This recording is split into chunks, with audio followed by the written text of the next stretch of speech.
Assalamualaikum warahmatullahi wabarakatuh. Selamat pagi anak ibu semua. Pagi hari ini saya akan menyampaikan materi pelajaran bahasa Indonesia. Jadi sebelum kita belajar, marilah kita berdoa menurut agama masing-masing. Berdoa dimulai. Berdoa selesai. Baiklah anak ibu semua, hari ini ibu akan menyampaikan materi yang berkaitan dengan materi kita yang kemarin. Namun sebelumnya kamu lihat videonya nah ya.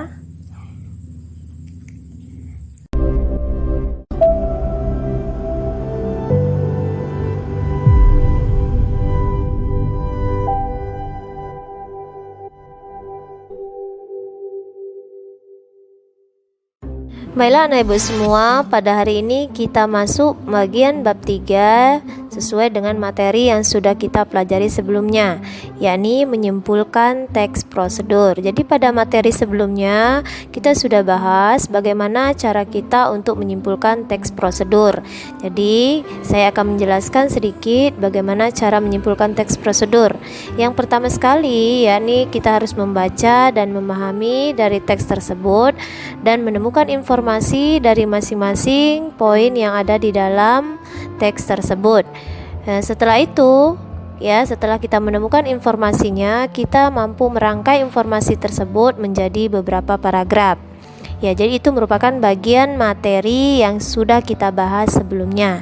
Selanjutnya, hari ini kamu perhatikan buku paketmu yang ada di halaman 98. Hari ini kita akan belajar mengenai struktur dan kebahasaan dari teks prosedur.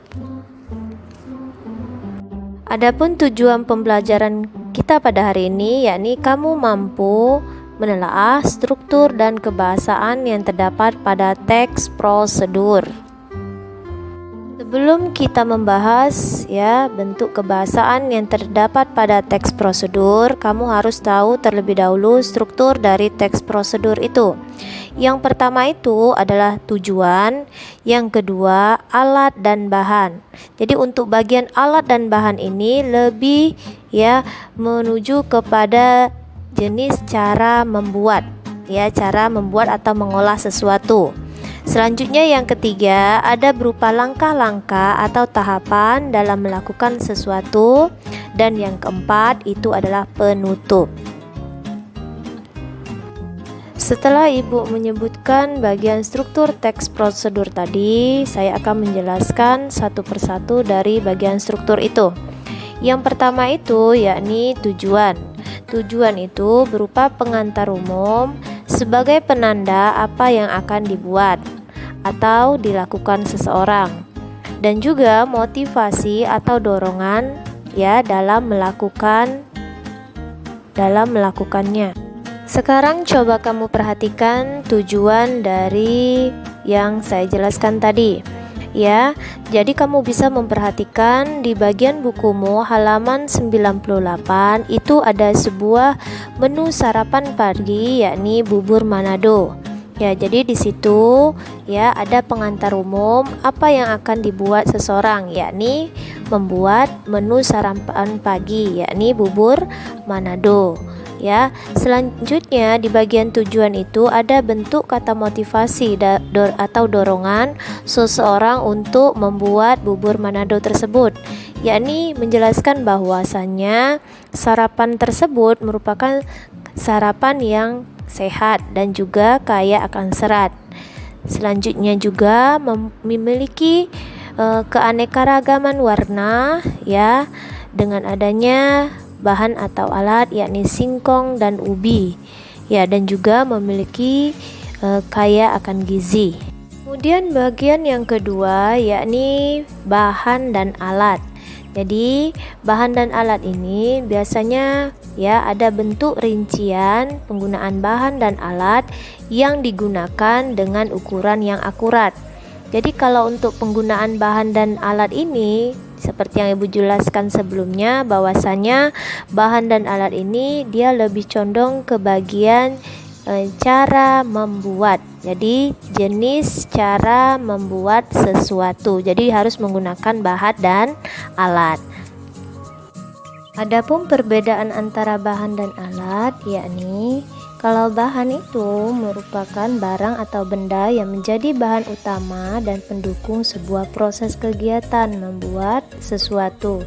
Contohnya 400 gram nasi merah, 1500 ml air, 1 buah ubi ungu, 1 buah jagung, dan 1 ikat kangkung. Ya, jadi semuanya itu merupakan bagian dari bahan.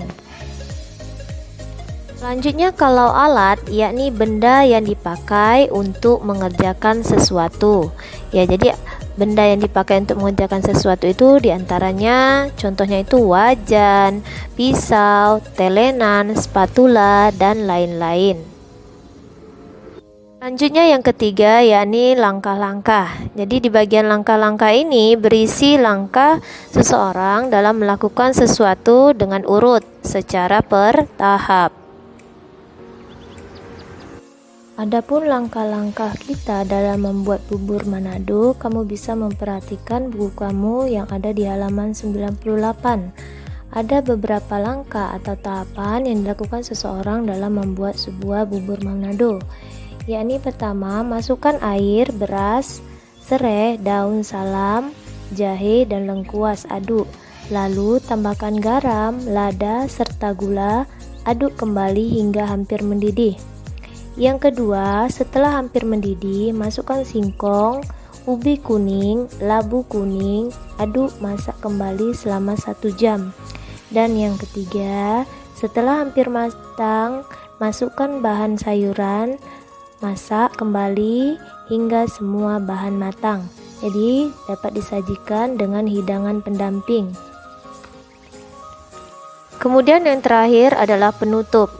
Di bagian penutup ini berisi penekanan pada keuntungan dan ucapan selamat dalam melakukan sesuatu. Sekarang coba kamu perhatikan penutupnya ya. Bagian penutup yang saya contohkan ini ya, coba kamu perhatikan di situ ada kata murah-murah dan sekaligus sehat. Sarapan sehat dengan menu makanan tradisional yang telah dikreasikan. Selamat mencoba. Jadi itu merupakan bagian penutup dari teks prosedur yang ada di bukumu halaman 98. Berikutnya kita akan membahas kebahasaan yang terdapat pada teks prosedur. Yang pertama itu kalimat perintah atau imperatif, yakni bentuk kalimat ya yang menggunakan kata-kata yang menyatakan perintah, dan biasanya dalam kata tersebut menggunakan partikel lah, partikel kan, dan partikel i. Contohnya apa? Ya, gosoklah telapak tangan kiri dengan gerakan memutar. Jadi pada kata gosoklah itu merupakan bentuk kata perintah yang menggunakan partikel lah. Jadi kalimat ini termasuk bagian dari kalimat perintah karena menggunakan bentukan kata perintah, yakni gosoklah. Selanjutnya ya contoh yang kedua, posisikan tubuh sejajar dengan monitor. Ya, jadi pada kata posisikan ini menggunakan partikel kan.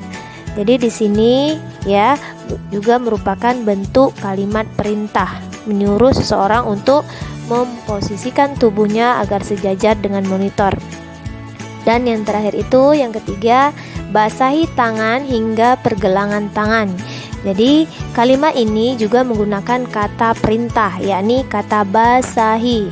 Di situ ada partikel i yang digunakan pada kata basahi. Selanjutnya untuk kebahasaan bagian B, yakni penggunaan bentuk pasif atau untuk proses, yakni saran tambahan supaya tidak terjadi kesalahan fatal atau membahayakan. Contohnya kamu perhatikan di situ ada bentukan 2 kalimat aktif dan juga bentuk proses pasif. Kalimat pertama itu berupa bentuk kalimat aktif, ada bentuk aktivitasnya. Contohnya, Anda sebaiknya menekan tombol keyboard dengan lembut. Jadi penggunaan kata sebaiknya menekan itu merupakan bentuk aktivitas yang dilakukan seseorang secara aktif. Kemudian yang kalimat kedua ada bentuk proses pasif. Ya, jadi seperti yang saya katakan sebelumnya tadi ya, itu ada bentuk proses ya. Pasif berarti menghindari ya terjadinya kesalahan. Ya, tombol keyboard sebaiknya ditekan dengan lembut. Jadi pada kalimat yang kedua ini kata sebaiknya ditekan. Jadi di situ ada bentukan ya makna yang menyatakan agar kita terhindar dari sesuatu yang bisa membahayakan. Pun bentuk kebahasaan yang ketiga dari teks prosedur yakni menggunakan kriteria atau batasan. Contohnya, satu ikat kangkung iris 3-5 cm dan angkat kaki kanan setinggi lutut. Dari kedua bentuk kalimat itu menggunakan bentuk kriteria atau batasan pada kata iris 3-5 cm dan juga setinggi lutut. Berikutnya, bagian yang keempat dari kebahasaan teks prosedur yakni menggunakan kata keterangan cara, alat, dan tujuan. Ya, jadi yang pertama itu berupa kata keterangan cara. Biasanya itu menggunakan bentukan kata dengan dan secara. Contohnya, bungkuslah adonan dengan rapat. Jadi pada kalimat tersebut menggunakan kata dengan yang menunjukkan keterangan cara. Selanjutnya yang kedua yakni keterangan alat ya. Biasanya pada keterangan alat ini menggunakan kata dengan, menggunakan, dan dengan menggunakan. Ya, jadi contoh kalimatnya lukis kain dengan menggunakan canting. Jadi pada kalimat tersebut menggunakan kata dengan menggunakan yang merujuk pada kata keterangan alat. Dan yang terakhir itu yakni keterangan tujuan.